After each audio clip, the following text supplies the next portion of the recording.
So today's video is going to help you with your slip casting project. And I just want to go through some things about the slip casting process in general. It's most likely going to take you a little bit longer than our class time. So there's a couple ways that we can approach that. If you can come back maybe after your classes are done for RTI, you can finish the mold then. Or if you can't, you need to let me know and then give me permission to kind of contain it for you overnight. So I selected a mold that happens to be a cup. There's all different types of molds in the studio. We just kind of have to dig through my containers and see what I have. But I thought I would make a cup for this demonstration. So what I'm going to do is I'm going to use this special plastic tool. That's not going to dig into the mold too much. I want to remove, if I can, any dry clay that may be left from the last time this mold was used. And if you're not getting it to come up easily, don't force it. But you want to make sure there's no dust inside. This one's got some crumbles. I want to get those crumbles out. That'll make a difference in my cast. Okay. Now, ideally, it would be awesome if we could make our own molds. But we definitely don't have enough time within our quarter, and especially not this particular school year. So that's why we're using the commercial made molds. So now I have both sides of my mold kind of cleaned out, but they're upside down. So I need to make sure that I put it together. And then there's these little round kind of lumps and then depressions. So that way it fits, okay? And then you can see that this one happens to be labeled large mug. So I need to make sure that I band it. So I'm going to take these rubber bands, and I have extras. So if you break it, that's okay. Some of them are literally from the 70s, so they're a little bit old and fragile, but I have new rubber bands. But I banded it this way. That's pretty good. But in order for me to feel comfortable, I'm going to band it this way as well. So that's going to be a much tighter pinch together of the mold. Now, it's not 100% balanced, so I just want to make sure, okay, it's not twisted. That's just because of the rubber band underneath. So I have already mixed some slip clay in this ice cream bucket. The thickness is a little bit different than what you're used to. For this particular type of slip, you're used to kind of our regular attaching slip. And this is almost like a pudding or paste. So you can see it's pretty thick. And if it's way too thick and chunky, that's where you can have issues with your cast. So you want to make sure that at least it's smooth, and then you want to cover it immediately because it's made to dry faster. So I'm going to go ahead and take the clay from my ice cream bucket, and I'm going to pour it into the mold. So I have kind of a corner here, and that's where I'm going to start pouring the slip casting clay. And I need to come all the way up to the top to where the rubber band is. Now, if you remember from the presentation, it talked about this idea of a waste. That's what the top part's going to end up being, is a part we just get rid of. But it helps me make sure that I get the mold all the way full. And so I'm tapping on the mold because I want to make sure that that clay has reached into the handle of this particular piece. And then maybe the piece that you picked has arms or has legs to it. We got to make sure that that slip clay gets into all parts of the mold. So I'm just kind of tapping it, and then I'm going to let it sit. Usually within the first few minutes, the clay starts to go down into the mold and starts to absorb some of the moisture out. But you'll also notice at the top, it'll sink a little. So if you remember from the presentation, it had that slide where it showed the different levels of clay. That's because as it begins to sink, you need to refill it so that it's back at the top. So technically, I haven't started my time yet to time how long I keep the slip clay in. Currently, I'm just kind of shaking it, making sure that it doesn't go down too much. Give it a little bit more tapping here and there. It is possible that this cast will be a flop. I don't know for sure. So I just need to make sure that I kind of keep tapping that, and I can see it's going down a little bit, but it's not going down a ton. So I'm hoping that I got enough slip clay into the handle area, and I still haven't started my time. I'm just kind of watching, and then I'm going to do a little bit more tapping.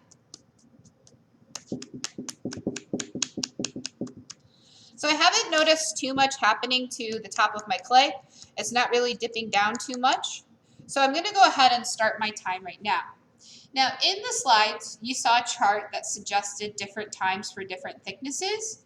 I am going to stick with about 20 minutes, and that's where I will dump out the slip clay. So when I refill, if I need to refill, I'll make sure that I turn the camera back on, but I'm going to go ahead and pause this segment of the demonstration until that clay is ready to be dumped out. But before I go, I want to make sure that I put the cover on that ice cream bucket with the slip clay in it that's already mixed up, and close that real tight. That's going to help keep the clay the proper moisture content so that we can continue to use it. And then I'm just going to set that off to the side for right now. Now, if you get to make your mold or come to make your mold and there isn't enough clay mixed up or all ready to go, that's definitely something that I can help with. So I don't want you to feel stressed out like, how do I get this mixed? I do have a drill with the mixer end on it. I didn't show that part to you because I think we can figure that out in the studio. But if we need to get more clay into that container, I definitely can help with that. So I'm going to go ahead and pause us for right now, and I'll be back with the next steps. So I'm not going to change my time, but I have noticed that this started to go down just a little bit. So I just took the lid off the slip clay, and I'm just going to refill so that it's full at the top again. And then I'm going to do some more tapping.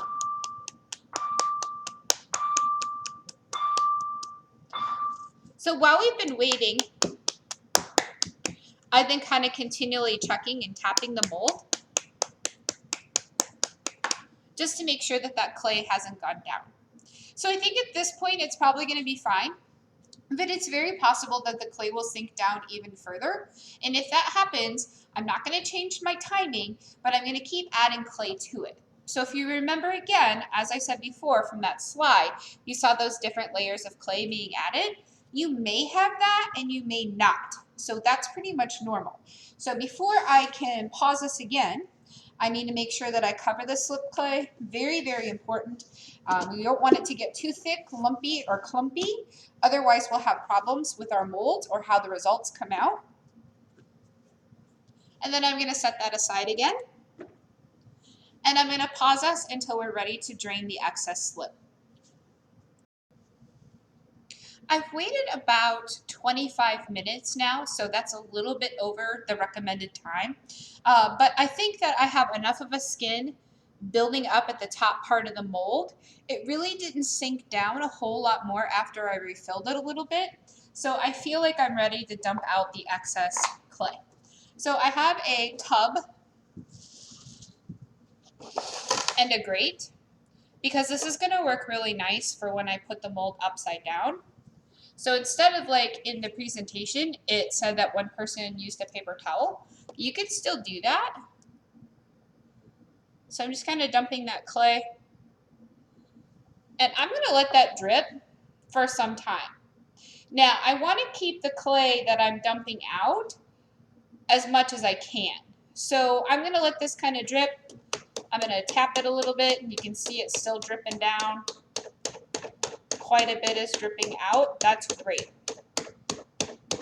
If you have big lumps and clumps and bumps, that's going to cause your mold and then the cast inside to have that in your clay. So the more that you can just kind of tap it, get it to drip out, the less solid the piece is going to be, and it's going to be better overall. So for now, I'm going to go ahead and let this drip, and so I'm going to pause us one more time. So I added another grate and container because my mold's still dripping a little bit, but it's definitely not pouring out nearly as much as it was before. So I'm just going to switch the mold to this one. because the rest of the clay that drips out, I'm probably not going to be able to reuse. So the clay on the grate is already setting up. I'm probably not going to be able to reuse that clay either, so I'll have to wash it. But this liquidy clay inside, I want to try to save as much of that as I can. So since I turned this upside down, I started my time again. And then I'm going to pour this back into the ice cream bucket so you can see the bucket. And then I'm pouring. Now, if there's a lot of clumps and bumps, I'm going to have to make sure I whip that really good. And we can use the hand mixer if it's in the ice cream bucket. If it's in the larger 5-gallon bucket or similar buckets, it's going to be a lot easier to use the big drill mixer. So right now, I'm going to go ahead and pause us until this is finished dripping.